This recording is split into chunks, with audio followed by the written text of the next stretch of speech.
Good morning. If someone had told me 5 years ago that I'd be speaking at a digital conference, I would have told them they were nuts. It's not that I don't like to try new things, I do. But frankly, my digital adoption has paled to that of my children, who seem to have almost a sixth sense of these things. 5 years ago, my kids saw me as a bit of a digital dinosaur. And I must admit that for several years, I lived in a digital fog. Yes, I was one of those moms who thought LOL meant lots of love, until I realized that laugh out loud was the more common meaning, and believe me, the joke was on me.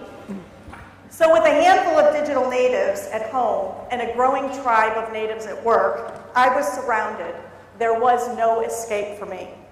And so I began my digital transformation, that big bang that blasted me into the digital world, launching me from digital novice to digital native, or in my case, from digital dinosaur to a digitally evolved boss. Yes, that's Deb for short. It's the story of a berry, a book, and a boy. The berry gave me my first taste of life on the digital side, a BlackBerry to be exact. The BlackBerry was the first electronic device that actually worked all the time, with no connection hassles, and anywhere in the world, from the remote villages of India to the Great Wall of China to the glaciers of New Zealand. And best of all, it was user-friendly, even for a digital novice like me. And just like that, my BlackBerry became my Crackberry, and I was hooked. My second big aha is thanks to a book. Not a book in the conventional sense of the word, but a book as in Facebook.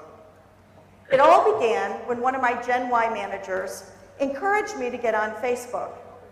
He thought that I needed to be a more in-touch leader. I did, and I loved it. That is until my Facebook bubble burst, when I was informed that everybody who's anybody has at least 200 friends. And unfortunate for me, I only had 65. So I guess by Facebook standards, I was friendless. So I say, no problem. I've got a lot of friend requests, and I immediately start adding them. And this prompts an, oh my God, what are you doing response. You don't want to add so many friends so quickly, you don't want to appear desperate. So I think to myself, now I am friendless and desperate. This can't be good. Then I was asked why I have so many friend requests and how long they've been in waiting. So I respond, I've had a lot of requests and they've been waiting there for a while. Clearly not the right answer, because I was then informed that, or asked that maybe I was being a bit rude by having these friend requests so long. So now I am apparently friendless, desperate, and rude.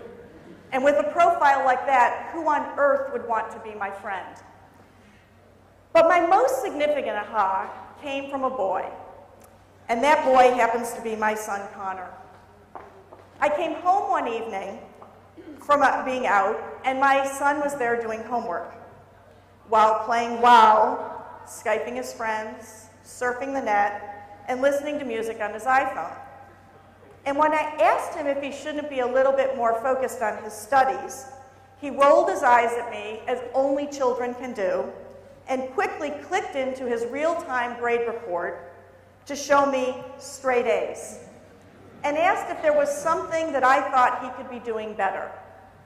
And in a rare moment, I was at a complete loss for words. These are the transformational moments that created my big bang.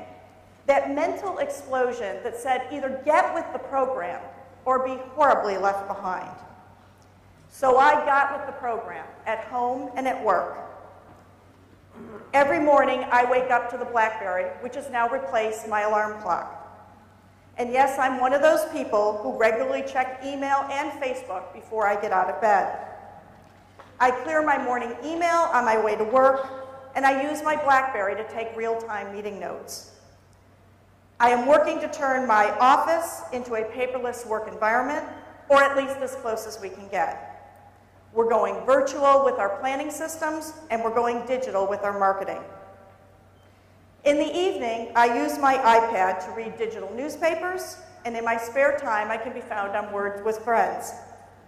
I regularly Skype my college kids and parents in the US and watch in amazement as my 13-year-old daughter wanders through the myriad of apps and other marvels of the ever-changing digital world. Yes, digital has changed my life on a personal and a professional basis, and it's affecting more than me. Digital is changing the world. Let's take a look.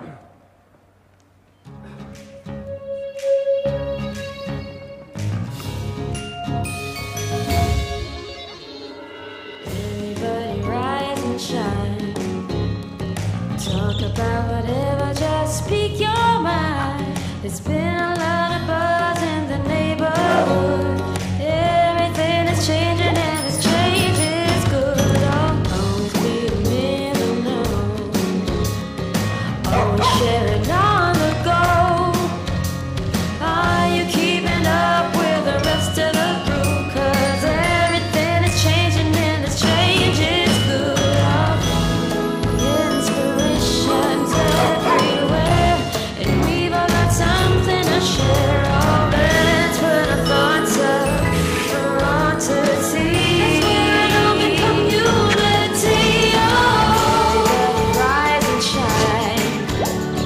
Talk about whatever, just speak your mind. There's been a lot of buzz in the neighborhood. Everything is changing and it's change is good.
World and changing the fundamentals of doing business.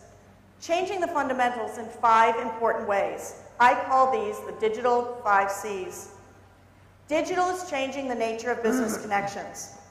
The speed of business is faster and more global than ever before. Digital shrinks borders and makes communication possible 24/7. At P&G, we're now regularly using business spheres in our new digital boardroom to shrink borders and to go virtually paperless. Workplaces are becoming location independent, changing the way we work and changing the way we think about infrastructure and capital investments. We routinely use digital equipment to replace physical travel. We now have video conferencing facilities in all of our major headquarter locations, and we're experimenting with home VCS for those of us who do frequent evening calls. Digital is enhancing the connections with our sales force and distributors, especially as we expand into the remote and rural parts of Asia. We're arming our sales folks with PDAs for customer ordering, inventory management, and promotion offers. Digital changes the nature of conversations. It changes the way we interact with consumers, moving from one-way manufacturer monologues to real-time conversations with consumers. And the internet is fast becoming the world's largest focus group. Understanding consumers is shifting from traditional research to online research. We're leveraging websites and social networks to learn more about consumers. P&G has been piloting this kind of work since our early days with a project we call Tremor. We're also using virtual store technology to test packaging in a virtual environment faster and cheaper than actual packages